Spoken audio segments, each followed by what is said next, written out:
Hello welcome back to channel Sathya here. ரொம்ப நாள் கழிச்சு ஒரு vlog தாங்க எடுக்க போகிறேன். நான் காலையில் ஒரு 4 o'clock எழுந்து வந்து குளிச்சிட்டேன். டைம் வந்து ஒரு 4:30 இருந்தது. நான் எல்லாத்தையும் பேக் பண்ணிகிட்ருக்கிறேன். ஏன்னா வந்து இன்றைக்கி ஒரு சின்ன டே அவுட் வந்து போகிறோம். ஃப்ரூட்ஸ்லாம் வந்து எடுத்துக்கிட்டேன். பேரிக்காய், பொமக்ரனேட்ஸ், ஆரஞ்சுலாம் எடுத்துக்கிட்டேன். இதெல்லாம் இந்த பேக்கில் வந்து வச்சுக்கிட்டு ஒரு க்ரீன் பாட்டில் வந்து ஹாட் வாட்டர் வந்து ஃபில் பண்ணிக்கிட்டேன். ஏன்னா வந்து ஹாட் வாட்டர் குடிக்கும்போது தான் எனக்கு கொஞ்சம் ரிலீவிங்காக இருக்கும். அதுக்கப்புறம் நேற்று வந்து ஒரு ட்ரெஸ் வந்து வாங்கியிருந்தேங்க. அது வந்து இன்றைக்கி உங்கள்கிட்ட காமிக்கலான்னு நினச்சிருந்தேன். பிஃபோர் தட் நான் வந்து முன்னாடி ஒரு பிளெண்டோ வச்சுருந்தேன். அது நடுவில் வந்து வேலை செய்யலை. ஸோ ப்ராடக்ட் ரீப்ளேஸ்மெண்ட் வந்து வச்சுருந்தோம். அதை வந்து ரீப்ளேஸ் பண்ணுறதுக்கு ஆல்மோஸ்ட் ஒரு 7 months ஆச்சு. நேற்று தான் வந்து ரீப்ளேஸ் பண்ணி கொடுத்தாங்க. ஒர்க் ஆகுதுன்னு செக் பண்ணி பார்க்கணும். கீப்பிங் இட் அசைட், நேற்று நான் வாங்கின ஒரு ட்ரெஸ் வந்து ரொம்ப நாளாக நான் வாங்கணும்னு வந்து ஒரு பக்கெட் லிஸ்ட் வச்சுருந்த ஒரு ட்ரெஸ். இது வந்து நாராயணப்பட்டு அப்படின்னு சொல்லுவாங்க. ரீசெண்டாக வந்து ரொம்ப ட்ரெண்டிங்காக இருந்தது. இந்த மெட்டீரியலில் வந்து சாரீ ஆகட்டும், இல்லை ட்ரெஸ் ஆகட்டும், இல்லை ஹாஃப் சாரீ ஆகட்டும். ஹாஃப் சாரீ தான் வாங்கணும்னு நினச்சிருந்தேன், பட் எனக்கு கிடைக்கல. இது ஒரு readymade piece. So XL size வந்து நான் பர்ச்சேஸ் பண்ணியிருந்தேன். இது ஒரு பீஸ் தான் இருந்தது இந்த கலரில். ஸோ அதனால் வந்து நான் பார்த்த உடனே வந்து நான் வாங்கிக்கிட்டேன். இதோட ப்ரைஸ் வந்து 2600, ஆஃபர்லாம் போய் 2200 வந்து கொடுத்துருந்தாங்க. இதோட துப்பட்டா வந்து ரொம்ப அழகாக, இந்த கலர் வந்து அவ்வளோ எடுப்பாக இருக்கும். ஸோ இது வந்து 700 வந்து சொல்லியிருந்தாங்க. ரெண்டும் மேட்ச் பண்ணி நான் வந்து பர்ச்சேஸ் பண்ணிக்கிட்டேன். ஆல்மோஸ்ட் 3000 ஆகிடுச்சு. ஸோ நேற்று வந்து ஒரு பார்சல் வந்தது. இதுவும் வந்து ரொம்ப நாளாக பக்கெட் லிஸ்ட்டில் இருந்தது. ரொம்ப நாள் இல்லை, ரொம்ப வருஷமாக இருந்தது. ஸோ அதை வந்து நான் பர்ச்சேஸ் பண்ணேன் இந்த இயர் ஏதாச்சும் நம்மளுக்காக ஒன்று பண்ணிக்கணும் அப்படின்றதுக்காக இதை வந்து நான் பர்ச்சேஸ் பண்ணியிருந்தேன். என்னென்னு வந்து நான் காமிக்கிறேன். ஸோ சோனிலேருந்து சோனி ZV-E10 அப்படின்னு சொல்கிற அந்த ஒரு மாடல் வந்து நான் வந்து ஆர்டர் வந்து ப்ளேஸ் பண்ணியிருந்தேன். இதோட ப்ரைஸ் வந்து 69,000. பட் ஆஃபர்லாம் இருந்தது. அது வந்து 61,000. அகெயின் கார்டு ஆஃபர்லாம் போய் 55,000க்கே வந்தது. ஸோ அது வந்து இன்றைக்கி வந்து டெஸ்ட் பண்ணி பார்க்கணும்.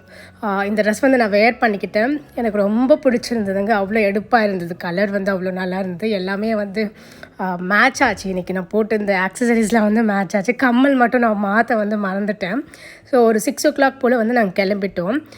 போய் மம்மி டேடி வந்து பிக்கப் பண்ணிக்கிட்டு நம்ம வந்து ஸ்டார்ட் பண்ண வேண்டியது தான். ஸோ நம்ம எங்கே போக போகிறோம்னா வந்து ரொம்ப நாளாக நான் பிளான் பண்ணிட்டு இருந்தது தான், திருவண்ணாமலைக்கு தான் போக போகிறோம். ஒரு 6-7 months நான் எங்கேயுமே ட்ராவல் பண்ணல. ஸோ ரொம்ப நாள் கழிச்சு வந்து இன்றைக்கி ஒரு வித்தின் 100 kilometers எங்கன்னா போயிட்டு வரலாம் அப்படின்னு சொல்லி இந்த கோவிலுக்கு வந்து போகலான்னு சடனாக பிளான் பண்ணது தான். நேற்று நைட் பிளான் பண்ணது. இந்த ரிங் வந்து ரொம்ப ஸ்பெஷலான ரிங்கு, அதனால் இங்கே வந்து ஆட் பண்ணியிருந்தேன். இது வந்து என்னோடய ஹஸ்பண்ட் வந்து என்னோடய பர்த்டே அன்றைக்கி கூட்டிகிட்டு போய் வாங்கி கொடுத்தாரு. இந்த ட்ரெஸ்க்கு வந்து ரொம்பவே நல்லா மேட்ச் ஆச்சு. இன்றைக்கி தான் நான் போட்டேன். ஸோ அதனால் வந்து ஆட் பண்ணேன். மம்மி டேடியை பிக்கப் பண்ணிவிட்டு நாங்கள் வந்து கிளம்பிட்டோம். ஸோ ஃபஸ்ட் வந்து வேலூர் போனோம். வேலூரில் வந்து ஒரு டீ பிரேக் எடுத்துக்கிட்டு அங்கேருந்து வந்து நம்ம திருவண்ணாமலைக்கு வந்து ஸ்டார்ட் பண்ணலாம். ஏர்லி மார்னிங்ன்றதால வந்து கிளைமேட் வந்து ரொம்ப கூலாகவே இருந்தது. நான் வந்து ப்ரே பண்ணிகிட்டே போயிட்டு இருந்தேன், தயவு செஞ்சு இன்றைக்கி வந்து ஹாட்டாக மட்டும் இருக்கவே கூடாது. ஏன்னா நான் போட்டுருக்கிற ட்ரெஸ்ஸும் வந்து கொஞ்சம் அங்கங்கே குத்துற மாதிரி இருக்கும். இந்த வெயிலில் வந்து நம்மளால் அவ்வளோ, ஏன்னா கோயில் வந்து ரொம்ப பெருசு இல்லை உள்ளே, அது பார்த்துட்டு வரதுக்குள்ளே நம்ம ரொம்ப டயர்ட் ஆகிடுவோம் அப்படின்னு சொல்லி பயந்துகிட்டே இருந்தேன்.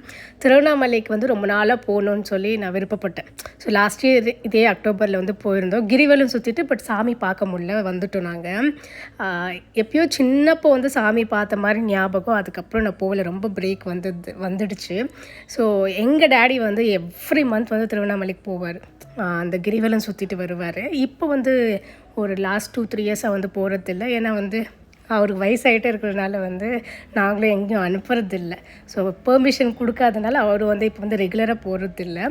பட் இதுக்கு முன்னாடி வந்து ரொம்ப ரெகுலராக எவ்ரி மந்த் வந்து அவர் கண்டிப்பாக அங்கே போயிட்டு வருவார். அவருக்கு வந்து ரொம்ப ஃபேவரட்டான ஒரு பீஸ்ஃபுல்லான பிளேஸ்னால் வந்து திருவண்ணாமலை.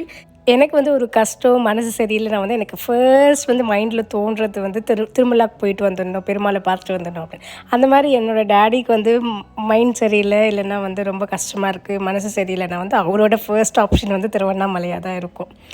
ஸோ அதனால் வந்து இன்றைக்கி நான் கூப்பிட்ட உடனே வந்து அவங்க நோ சொல்லாமல் வந்து கிளம்பிட்டாங்க. ஜென்ரலாக வந்து நம்ம எங்கன்னா கூப்பிட்டோன்னா இல்லை இங்கே வேணாம் அங்கே போகலாம், அங்கே வேணாம் இங்கே போகலாம் அப்படின்னு சொல்லி நிறைய ஆப்ஷன்ஸ்லாம் கொடுப்பாங்க. பட் திருவண்ணாமலை அப்படின்னு சொன்ன உடனே வந்து எதுவுமே பேசாமல் வந்து கிளம்பிட்டாங்க.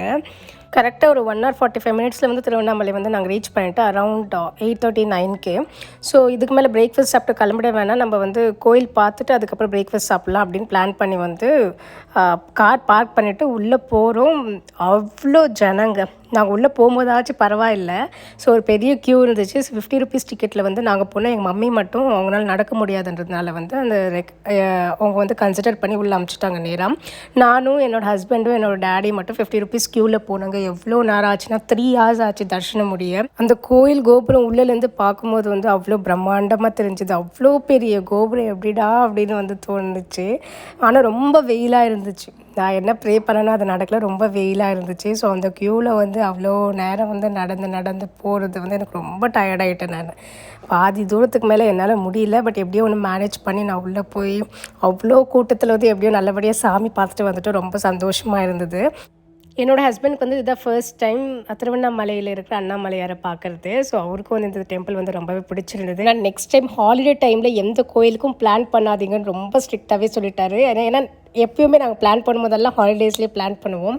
நிறைய கூட்டம் சேர்ந்துடும், நம்மளால் சாமியும் சரியாக பார்க்க முடியாது. நீங்கள் சாமி பார்க்குறதா இருந்தால் லீவ் போட்டு வாங்க, நான் கூட்டிகிட்டு போகிறேன் அப்படின்னு சொல்லி ரொம்பவே ஸ்ட்ரிக்டாக சொல்லிட்டாரு. ஸோ சாமியை நல்லபடியாக பார்த்துட்டு ஒரு 12:30 போல் லஞ்ச் சாப்பிட்டோம். மம்மி வீட்டிலேருந்து கொண்டு வந்திருந்தாங்க, அதெல்லாம் சாப்பிட்டு நாங்கள் உடனே வந்து கிளம்பிட்டோம். ரொம்ப டயர்டாக இருந்ததுனால ஃபர்தராக நான் வீடியோஸ் எதுவும் ஷூட் பண்ணலங்க.